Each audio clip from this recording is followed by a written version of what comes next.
SBI को supreme court की कड़ी फटकार। राज देश की जनता जानना चाहती है, ये सबसे बड़ा घोटाला साबित हो रहा है।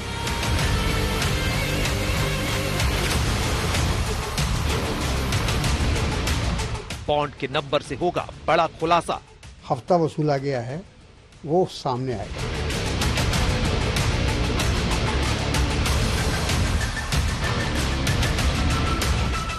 चुनावी चंदा किसके लिए बनेगा फंदा?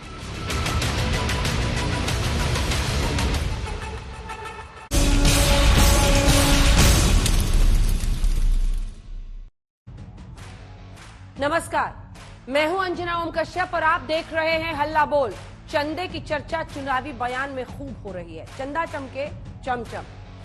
इलेक्टोरल बॉन्ड्स का मुद्दा लोकसभा चुनाव में गर्म हो गया है। सुप्रीम कोर्ट ने एक बार फिर आज स्टेट बैंक ऑफ इंडिया यानी एसबीआई को फटकार लगाई है। पूरी जानकारी देने की तारीख 21 मार्च मुकर्रर कर दी गई।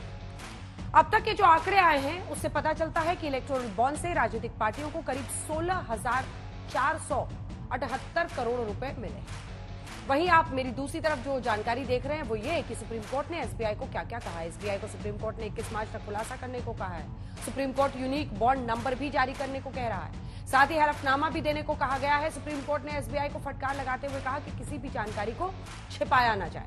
एसबीआई को सुप्रीम कोर्ट ने हिदायत देते हुए कहा कि कुछ भी सूचना चयनात्मक सेलेक्टिव ना हो। आपके लिए जानना जरूरी है कि आखिर किस पार्टी के खाते में इलेक्टोरल बॉन्ड के जरिए कितना पैसा है।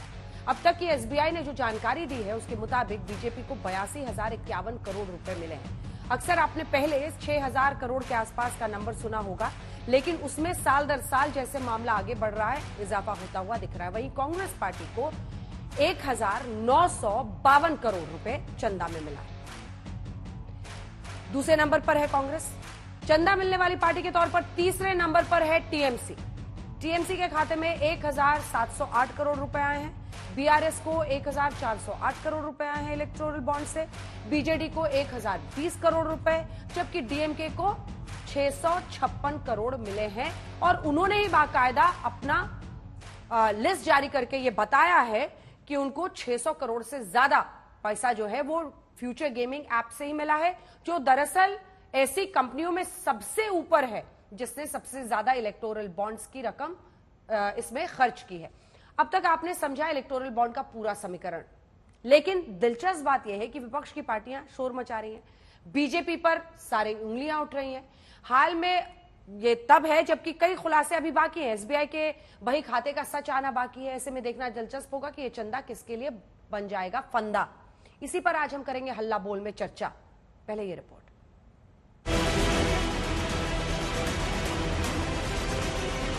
2024 के लोकसभा चुनाव की तारीखों के ऐलान के साथ ही राजनीतिक पार्टियों को इलेक्टोरल बॉन्ड से दिए जा रहे चंदे पर छिड़ गई है सबसे बड़ी जंग। कम से कम जो पार्टी तक पहुंचता है पैसा, कोई भी पार्टी क्यों ना हो, वो वाइट पहुंचता। वो कांग्रेस पार्टी को देंगे तो हम परेशान करेंगे, ऐसा उनको डर था।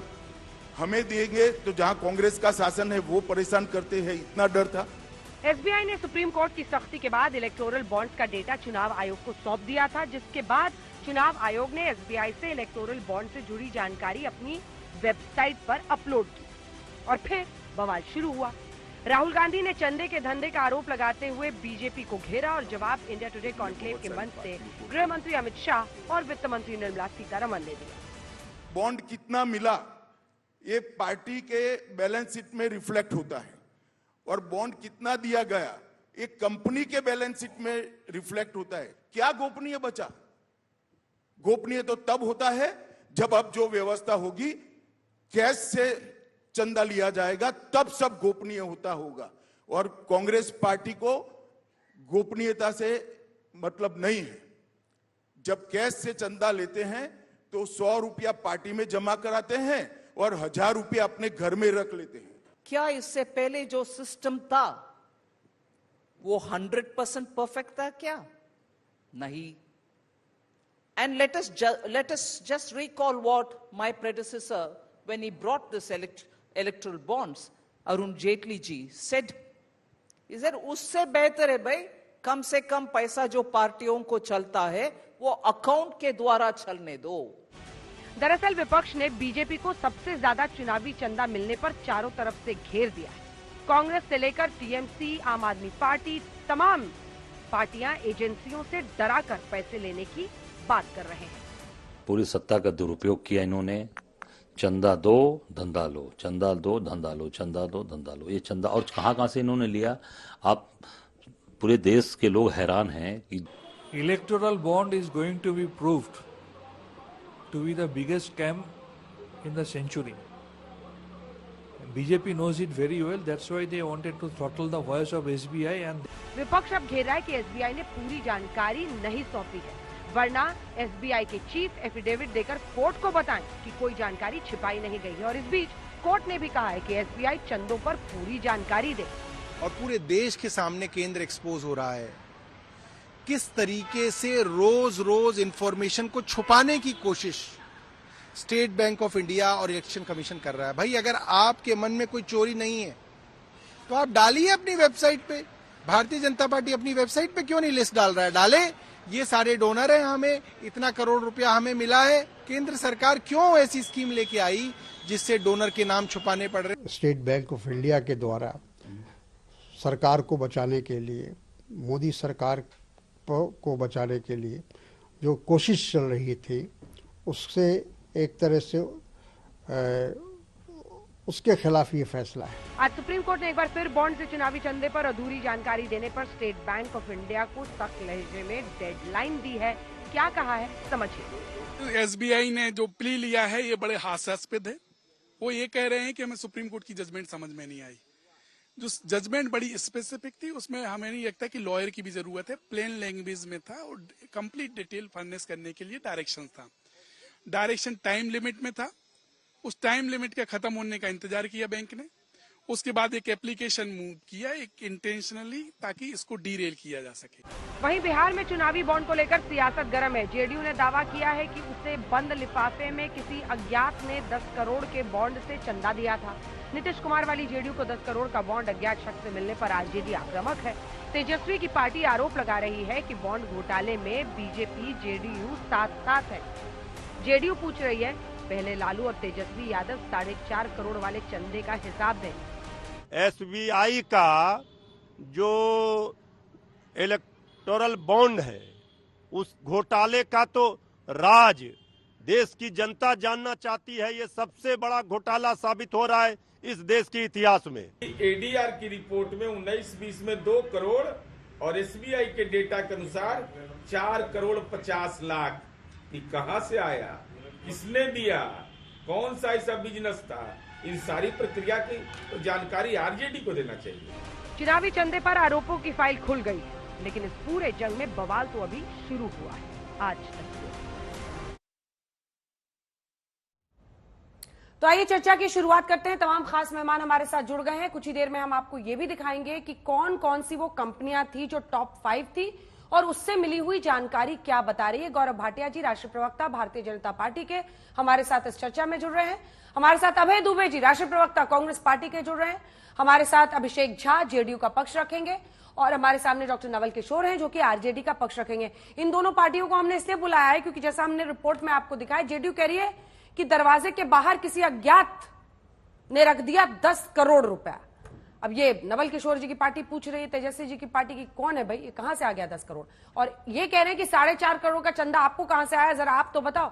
लेकिन उससे पहले गौरव भाटिया जी, आपके पास सीधे आते हुए बड़ा प्रश्न यही है कि सुप्रीम कोर्ट अभी भी संतुष्ट नहीं है। तमाम राजनीतिक पार्टियां ये कह रही हैं कि अगर वाकई एसबीआई ने पूरी जानकारी दे दी है तो एसबीआई चीफ एफिडेविट में कोर्ट में बता दे, और अगर नहीं दी है, कोई जानकारी छुपाई है, जो बड़ी बड़े नॉन कॉर्पोरेट हाउसेस हैं इस देश के, उन्होंने कितना दिया नहीं दिया कुछ पता ही नहीं चल रहा है, तो ये सब जानकारी दी जाए।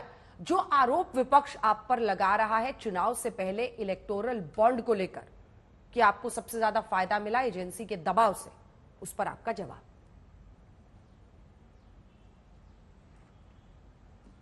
देखिए अंजना जी, सर्वप्रथम तो मैं एक बात कह दूं कि एसबीआई एक स्वतंत्र संस्था है और सर्वोच्च न्यायालय में मामला लंबित है।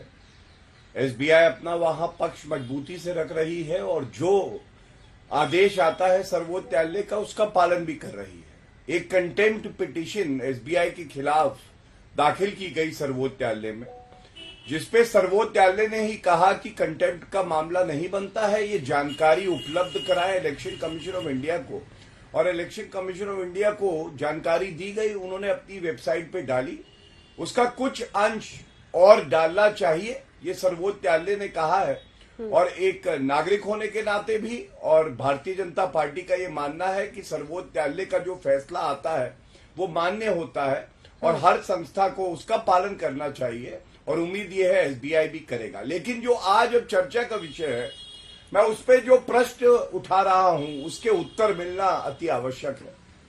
अंजना जी, विधि का ज्ञाता हूं, एक बात सारे दर्शकों को बताना चाहता हूं, जो घोटालेबाज और कमीशन खोरी की यूपीए सरकार थी, उस समय व्यवस्था क्या थी, ये हक है सभी नागरिकों को जानने का।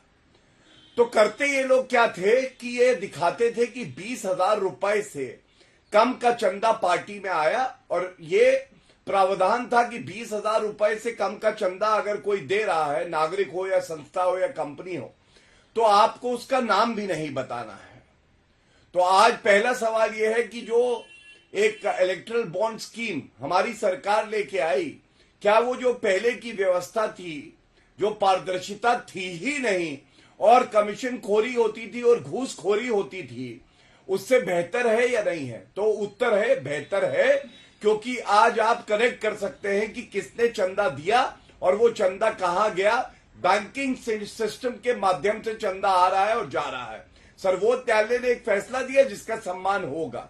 और मैं एक आंकड़ा और आपको रख दूं, 2004 से 2013 तक कांग्रेस पार्टी ने 2354 करोड़ रुपया, अंजना जी छोटा मोटा अमाउंट नहीं, 2354 करोड़ रुपया ये अननोन सोर्सेस से लिया है। ये इनका खुद का जो इलेक्शन कमीशन ऑफ इंडिया को जवाब है उसमें है। तो मैं पूछना चाहता हूं, ये 2354 करोड़ रुपया और जो पूरा चंदा आया था उसका 84%, 84% जो टोटल चंदा आया था उसका अननोन सोर्सेज से आता है। हाँ। 2802 करोड़ रुपए टोटल डोनेशन आता है। ये कैसी व्यवस्था थी एक भ्रष्टाचारी कांग्रेस सरकार में? ठीक है। दूसरी बात, अब आते हैं गौरव जी, नहीं, अब रुक जाइए गौरव जी, थोड़ा सेकंड राउंड के लिए एक सेकंड सर, अब मुझे जवाब ले लेंगे, थोड़ा सा रुक जाइए। ये तथ्य इंपॉर्टेंट है, तो जल्दी बोलिए सर, इसके बाद आप उनके पास जाइएगा, दोनों प्रश्नों के उत्तर ले लीजिएगा। हाँ, धन्यवाद। मेरी दूसरी बात यह है कि राहुल गांधी ने कहा कि ये जो नया इलेक्टोरल बॉन्ड सिस्टम है ये एक्सटॉर्शन रैकेट है। अंजना जी, आप चेक कर लीजिएगा। अब मैं पूछना चाहता हूं कि इस नए सिस्टम में भी इन्होंने 1421 करोड़ रुपए लिया था, जो डेट निर्धारित करी गई सर्वोच्च न्यायालय की अब तक। तो ये पूछना चाहता हूं, ये 1421 करोड़ रुपए एक्सटॉर्शन रैकेट और घोटालेबाजों की बात थी, तो क्यों कांग्रेस पार्टी लेती थी, और क्या ये कांग्रेस पार्टी लौटाएगी? और अपनी वेबसाइट पे आप डालेंगे कि आपने किससे लिया है, क्योंकि ये कहा जा रहा है पाकिस्तान की एक पावर कंपनी है, उसने जब चंदा दिया है उसकी तिथि और जो कांग्रेस को मिले है वो एक ही है। मतलब पुलवामा के बाद आप पाकिस्तान कंपनी से चंदा लेते हैं, इतने बड़े भ्रष्टाचार। बीजेपी क्यों नहीं डाल रहे? गौरव जी, बीजेपी क्यों नहीं डाल रहे? आप कांग्रेस से कह रहे डालने को। हाँ। जो भी मानक मैं बता रहा हूं, मैं आपको बता रहा हूं, जो मानक सर्वोच्च न्यायालय ने तय किए हैं हम उसका पालन कर रहे हैं।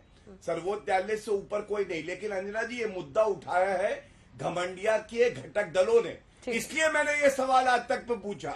हम तो पालन कर रहे हैं, लेकिन आप कह रहे भारतीय जनता पार्टी डाले, तो आज सवाल नहीं पूछा जाएगा कि कांग्रेस पार्टी आपने अपने सारे डिटेल्स डाल दिए वेबसाइट पे।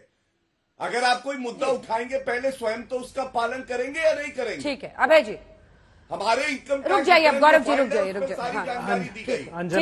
ठीक है गौरव जी, अब अभय जी आपकी बारी है।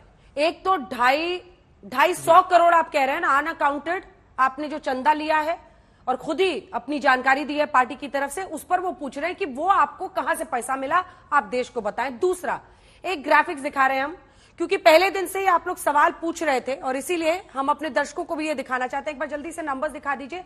टॉप 5 कंपनीज जिन्होंने इलेक्टोरल बॉन्ड्स को खरीदा है। जब टॉप 5 हम कह रहे हैं इलेक्टोरल बॉन्ड्स की, तो जो ये सियासी तकरार है उस पर आपको ये समझ में आएगा किस राज्य में जितनी कंपनियां रजिस्टर्ड हैं जिन्होंने सबसे ज्यादा इलेक्टोरल बॉन्ड लिया है, तो वो हम आपको दिखाएंगे। लेकिन उससे पहले टॉप 5 दिखा रहे हैं। ये वाला जब ग्राफिक्स आएगा तब हम दिखाएंगे कि कौन से स्टेट पे कितनी रजिस्टर्ड कंपनीज ने दिया है।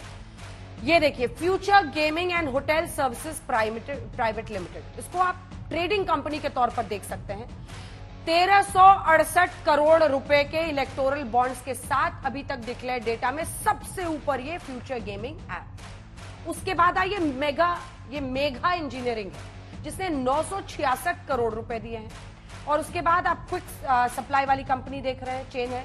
वेदांता जो कि माइनिंग में है वो चौथे नंबर पर है 401 करोड़ के साथ। और उसके बाद से आप लास्ट में कंपनी देख रहे हैं जो कि माइनिंग कंपनी है, इसने भी 225 सवा 200 करोड़ रुपए का इसने भी लिया है। तो ये पूरा आपको दिख रहा है, एसएमएल है ये, और ये माइनिंग कंपनी है जिसने 5वें नंबर पर ये कंपनियां पता है। अब सबसे ऊपर वाले पे पकड़ लीजिए, future gaming and hotel services private limited.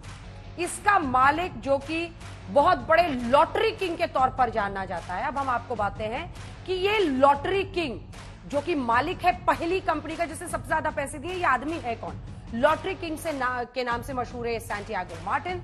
और इसी के साथ साथ फ्यूचर गेमिंग होटल्स का फाउंडर है। 13 राज्यों में फैला है इसका कारोबार और दक्षिण भारत और पूर्वोत्तर भारत के कई राज्यों में बहुत ज्यादा हलचल इसके इर्द गिर्द है।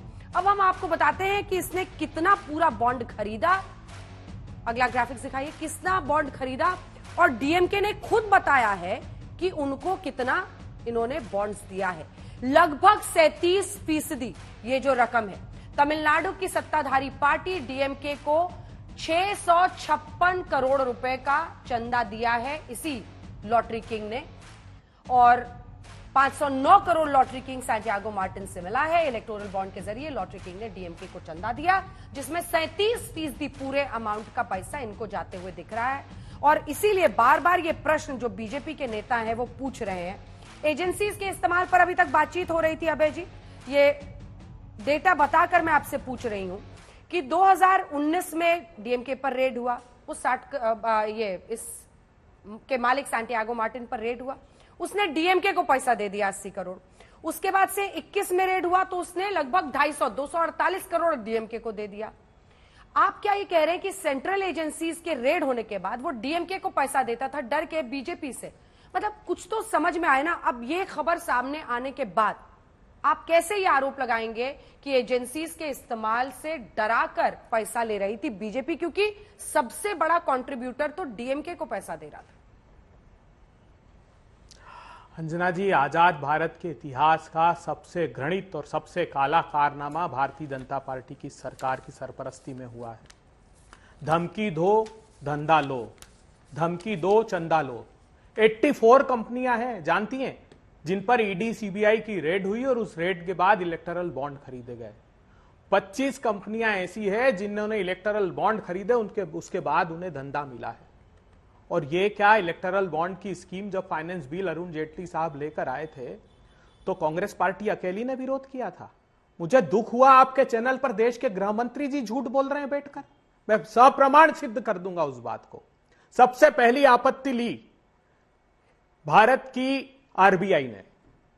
आरबीआई ने 14 सितंबर 2017 को भारत की सरकार को लिखा। उन्होंने कहा, साहब ये सीधे सीधे हमारे एक्ट का वायलेशन है। एक्ट का सेक्शन 31 वो कहता है कि कोई समानांतर रूप से बेरर बॉन्ड्स नहीं चलाए जा सकते। एक समानांतर करेंसी आप चला रहे हैं। और उन्होंने कहा कि ये सीधा सीधा पीएमएलए एक्ट का वायलेशन है, इसको मत करिए आप।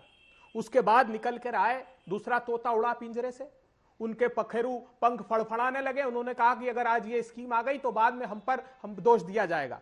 तो 26 मई 2017 को इलेक्शन कमीशन ऑफ इंडिया ने बाकायदा चिट्ठी लिखी भारत की सरकार को। उन्होंने कहा कि जो आपने कंपनी एक्ट में सेक्शन 18 में चेंज कर दिया। क्या चेंज कर दिया? पहला चेंज इन्होंने ये किया कि एवरेज मुनाफे का कंपनियां 7.5% से ज्यादा चंदा नहीं दे सकती थी। अभी हमने देखा ऐसी शेल कंपनियां जिनकी शेयर वैल्यू 130 करोड़ है और 400 करोड़ रुपए का चंदा दिया। दूसरी आपत्ति उन्होंने ली कि जो 18(3)A कंपनी एक्ट उसमें आपको स्टेक होल्डर को जानकारी मुहैया करानी आवश्यक है। आपने उस कानून को भी बदल दिया कि कोई उसमें जानकारी नहीं मुहैया कराएगा। फिर रिप्रेजेंटेशन ऑफ पीपल एक्ट, जो चुनाव का कानून था 29C, जिसमें ये जानकारी देनी होती थी कि किस कंपनी से चंदा लिया, कितना चंदा लिया, वो इन्होंने क्लॉज ही हटा दिया और ये लिख दिया कि किसी राजनीतिक दल को इस बात की जानकारी ही नहीं रखनी है कि किस बॉन्ड से कितना चंदा मिला है। आप कल्पना कर सकती हैं, जो अमित शाह साहब कह रहे थे कि बैलेंस शीट में उसका खुलासा हो जाएगा, चुनाव रिप्रेजेंटेशन ऑफ पीपल्स एक्ट में खुलासा हो जाएगा, तो सारे के सारे प्रावधान इन्होंने हटा दिए। क्यों हटाए? क्योंकि ये चंदे का काला धंधा चालू करना चाहते थे। मैं पूछना चाहता हूं, 2 अप्रैल 2022 को जिस कंपनी का आप जिक्र कर रही हैं, उन पर 3 कंपनियां, ये लॉटरी का जो था, इसमें 2 अप्रैल 2022 को इनके यहां रेट पड़ी और 7 अप्रैल 2022 को इन्होंने बॉन्ड खरीदे। किसके खरीदे? ईडी की रेट पड़ी, उसके बाद खरीदे कि नहीं खरीदे? जो कलकत्ता मेट्रो डेयरी कंपनी थी, उसका स्टेक जिन 3 कंपनियों ने खरीदा, उन 3 कंपनियों ने ईडी ने कार्रवाई स्टार्ट की, उन्होंने अपना इलेक्टोरल बॉन्ड खरीदा।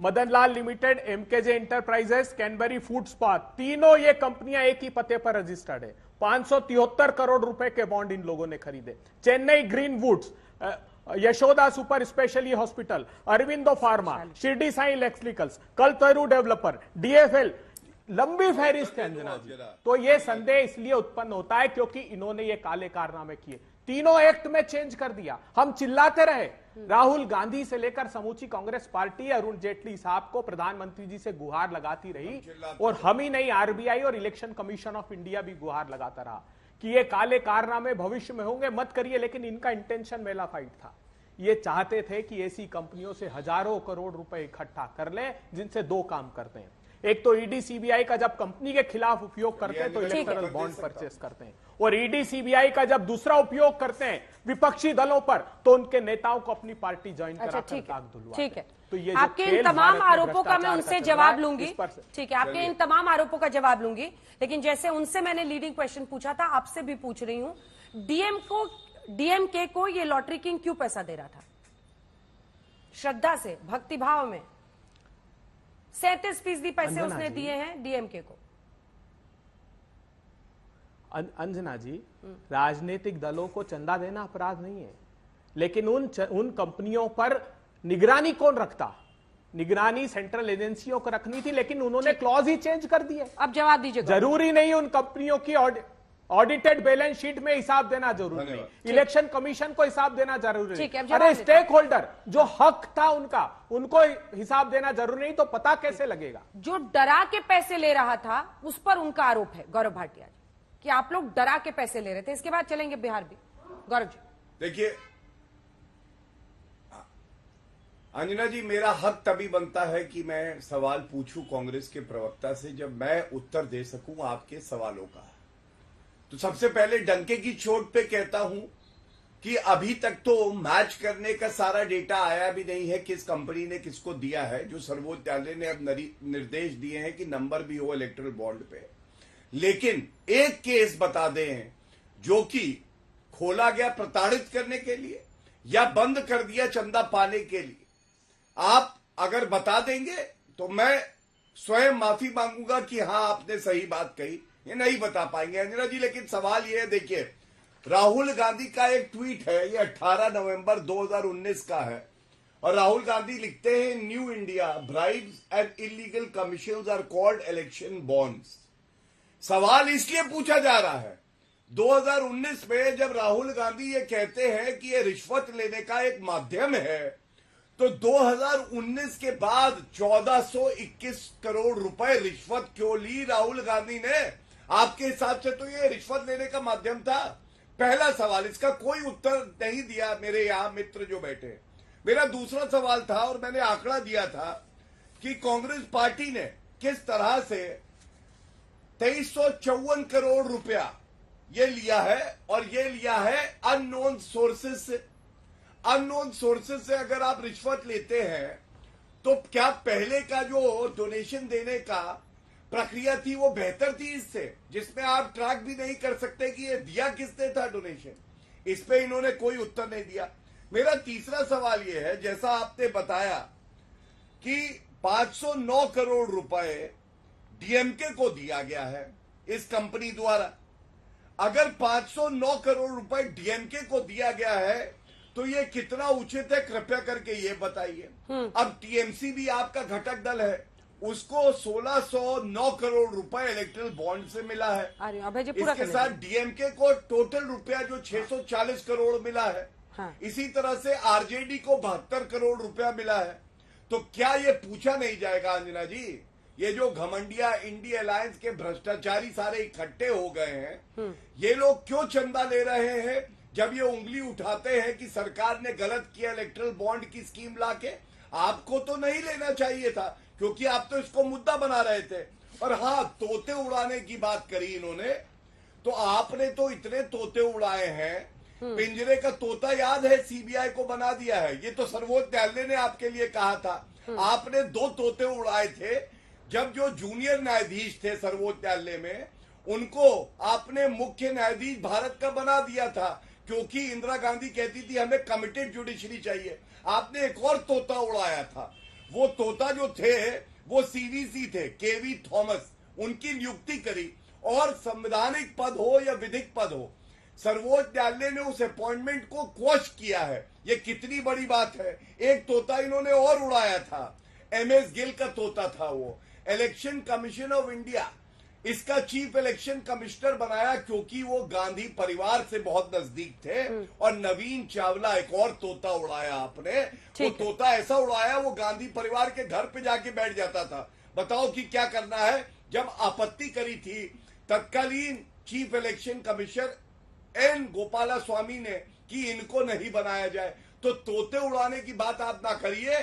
सोनिया गांधी का काम, राहुल गांधी का काम केवल तोते उड़ाना है। और एक न्यूज मैं दिखा देता हूँ, आपके चैनल की है, जिसमें कहा गया है Sonia Gandhi appoints election commissioner Naveen Chawla.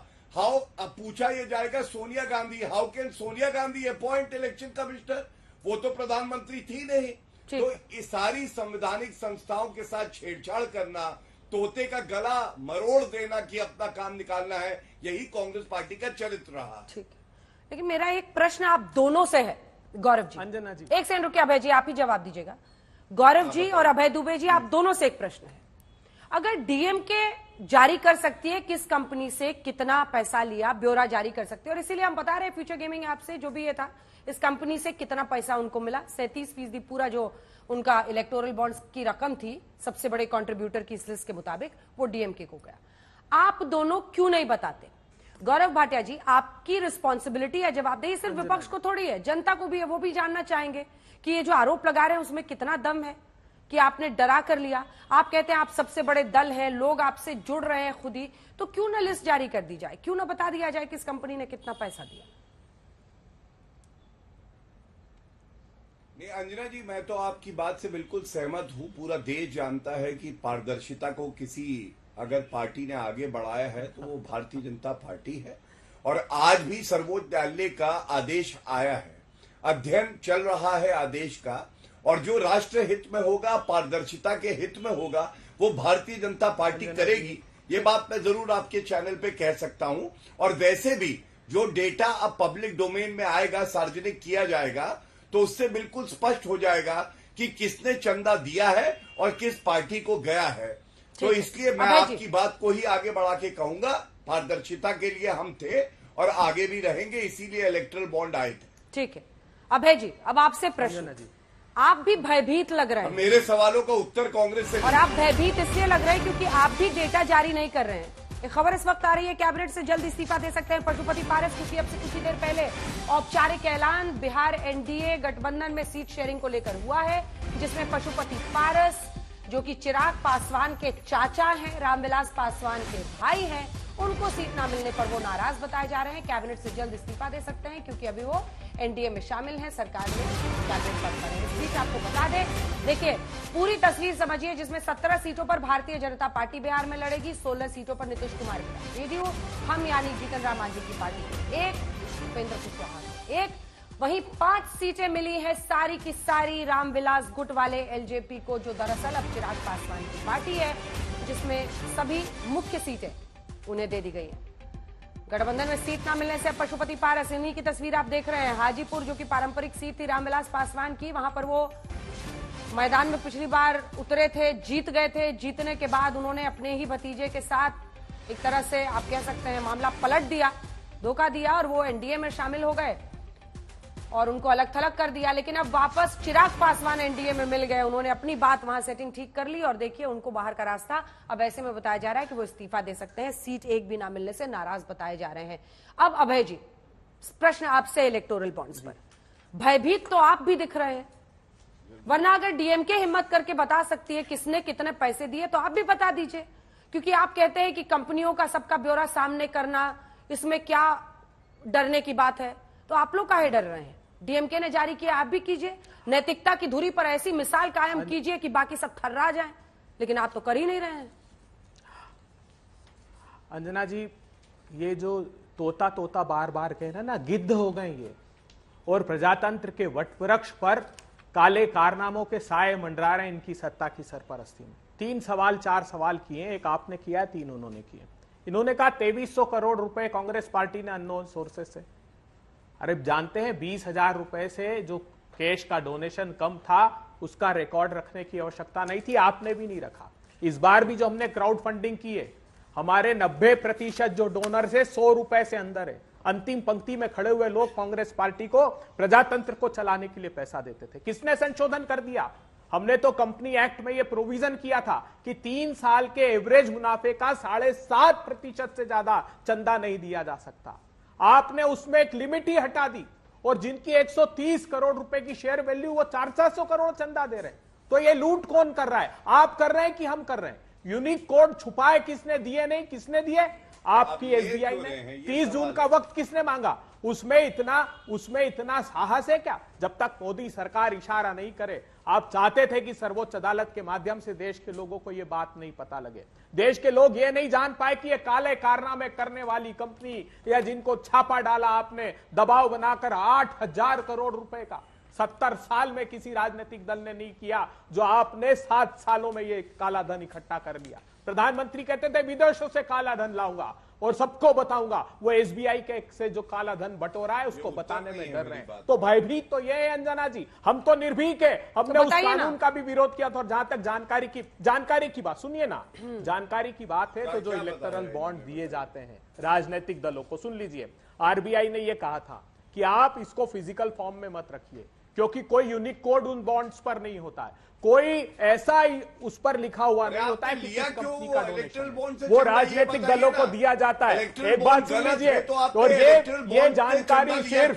झूठ मत बोलिए, आपके बीच में नहीं बोला, ये जानकारी अगर है तो वो मोदी सरकार को है। ये जानकारी है, अगर ये जानकारी है तो मोदी सरकार को, मोदी जी को है, और अगर दूसरे किसी के पास है तो वो एसबीआई के पास है। एसबीआई के कर्मचारियों के पास भी नहीं है। इतने कॉन्फिडेंशियलिटी क्लॉज आपने डाल दिए, इसलिए तो वो यूनिक कोड देने से डर रहे हैं। मैं दावा करता हूं किसी राजनीतिक दल के पास वो सूची नहीं है, क्योंकि एक्ट को ही अमेंड कर दिया इन्होंने। सेक्शन 29A जो आरपी एक्ट था, जिसमें जानकारी की बाध्यता थी, या अभय जी, मैंने एक सिंपल सवाल आपसे पूछा था सर, सिंपल सवाल पूछा था।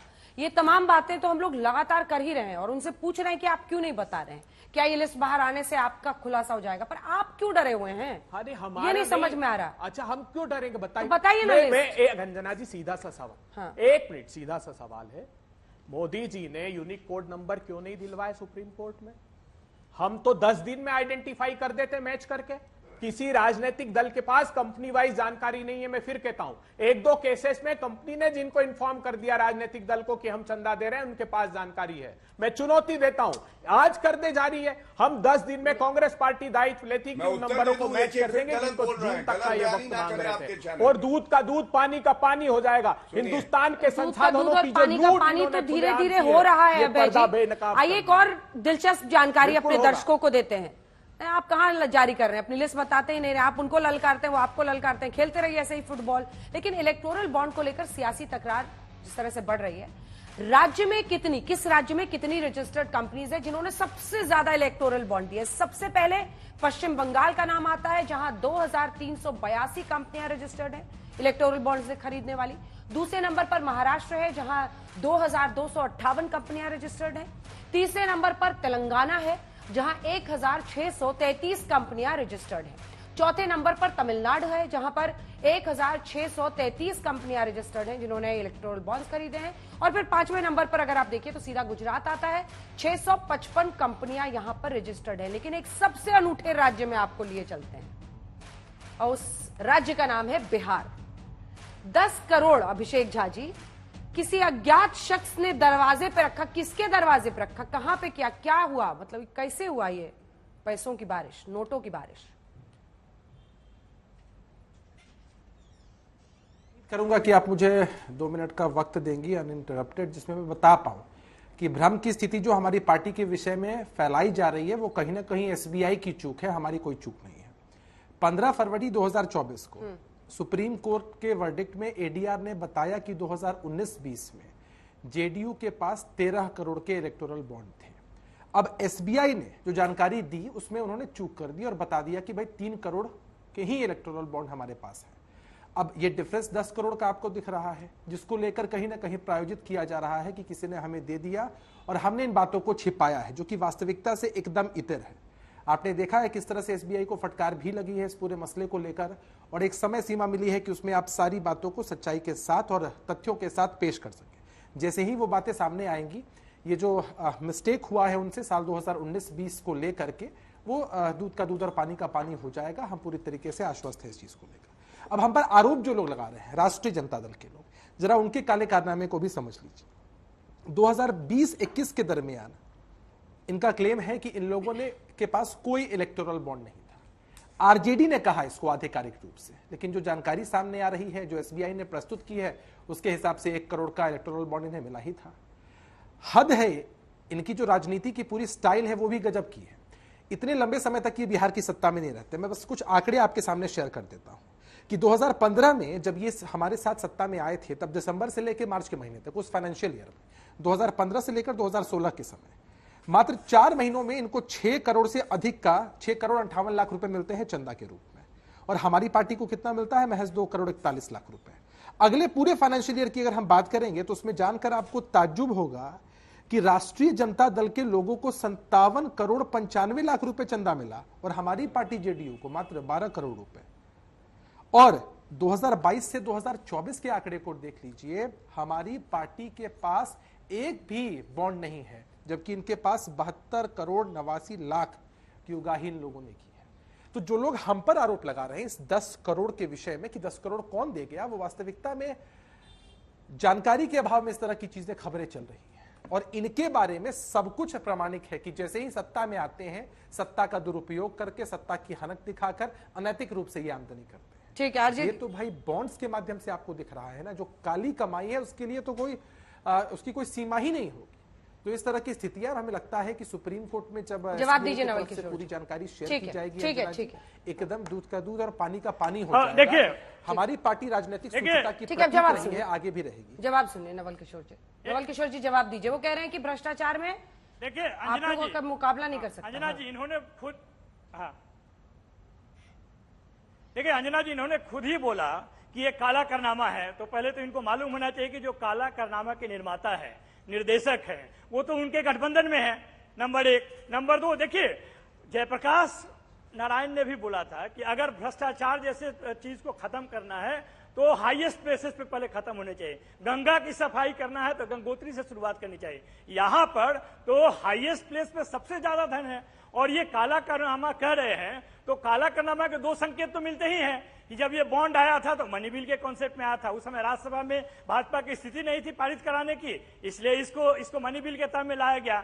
दूसरी बात कि इसको आरटीआई के दायरे से दूर रखना, ये भी उस चीज को छुपाने का है। तो बचाने का, छुपाने का जो क्रियाकलाप है वो तो खुद भारतीय जनता पार्टी कहती है और उसके साथ में आप सहयोगी है। दूसरी बात जो सबसे महत्वपूर्ण है कि आप ऐसे ही काम करते हैं, जब जाति जनगणना होती है तो कहते हैं गणना ही खराब है, हमारे घर तो कोई आया नहीं था। अरे आपसे कहा जा रहा था कि पूरे देश में गणना कराइए, तो आप नहीं करा सकते हैं। एक सरकार जब करा रही थी तो उस पर आप सवाल उठा रहे हैं। ये जो कानून आपने बनाया है, जिस भी राजनीतिक दल को जो भी मिला है वो तो इस कानून के पालन के तहत मिला है। किसी ने, आरजेडी ने खुद बनाया है इलेक्टोरल रोल, या किसी और पार्टी ने बनाया है। जिस पार्टी ने जो सत्ता में है, आपने अगर ये बोला कि सत्ताधारी लोग इसको मैनिपुलेट करते हैं, तो भारतीय जनता पार्टी ने तो मैनिपुलेट किया है। 47% ज्यादा बॉन्ड, इलेक्टोरल बॉन्ड उसके पास आए हैं। ईडी का इस्तेमाल का संकेत। नवल किशोर जी, अभी तक का एक सेकंड में जवाब ले रही हूँ। एक छोटा सा आपसे प्रश्न है, जवाब दीजिएगा छोटा सा, क्योंकि आगे बढ़ना है, मुझे उन दोनों से भी कमेंट लेना है। इससे पहले जब ये कानून बना था, उसके पहले चंदा आप लोगों को कैसे आता था, या बिना चंदा के ही काम चल जाता था? नहीं, जैसे सबको आता था वैसे हमको भी आता था।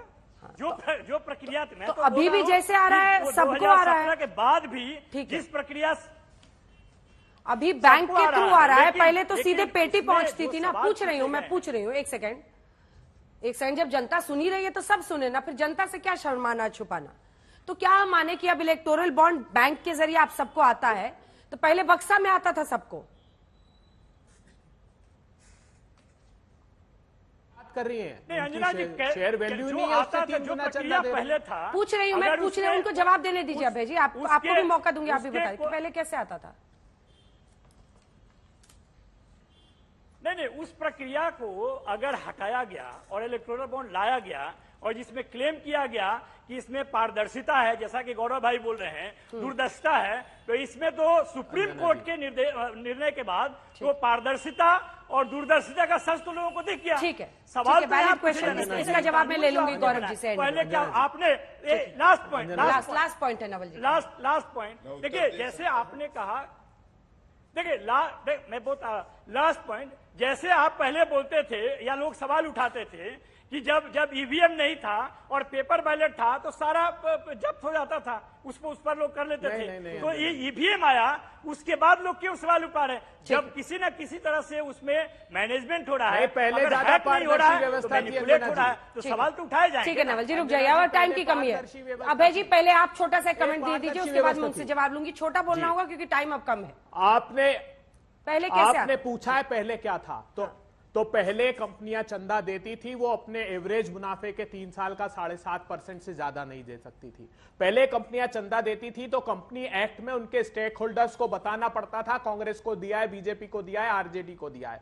पहले चुनाव आयोग का जो कानून था पीपल्स रिप्रेजेंटेशन एक्ट का, उसका सेक्शन 29C में चुनाव आयोग को कंपनी का नाम बताना पड़ता था कि इस कंपनी ने इतना चंदा दिया है। ये पारदर्शिता पूरी तरह से खत्म कर दी इन्होंने, क्योंकि ये अपने काले कारनामों पर पर्दा डालना चाहते थे।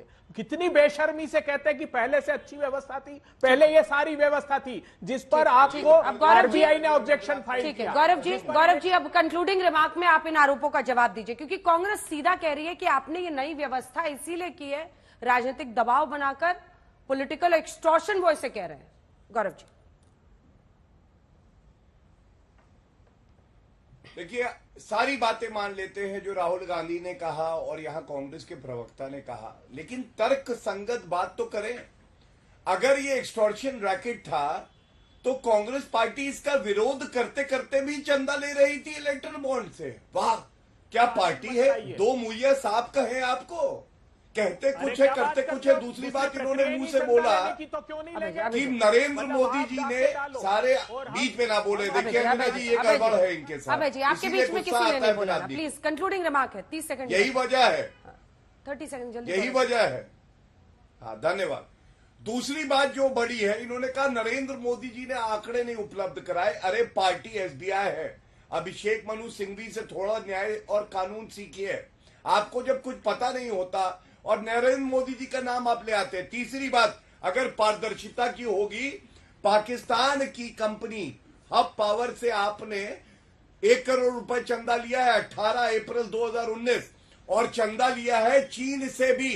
पारदर्शिता में ये जो करार चीन से किया, इसके बारे में बताइए। और जो 2.5 करोड़ रिश्वत ली थी चीन से, वो भी कांग्रेस पार्टी ने ली थी। सारे दुश्मन जो हैं, टाइम इतना ही, मुझे बीच में ही आप सभी को काटना पड़ा। आप सभी का बहुत धन्यवाद हमारे साथ जुड़ने के लिए। लेकिन चुनावों के पहले ये एक बड़ा मुद्दा विपक्ष की तरफ से, हालांकि आने वाले दिनों में एसबीआई क्या नंबर्स देता है, क्या जानकारियां बॉन्ड्स को लेकर देता है, इस पर देश की नजर रहेगी। आप देखते रहिए।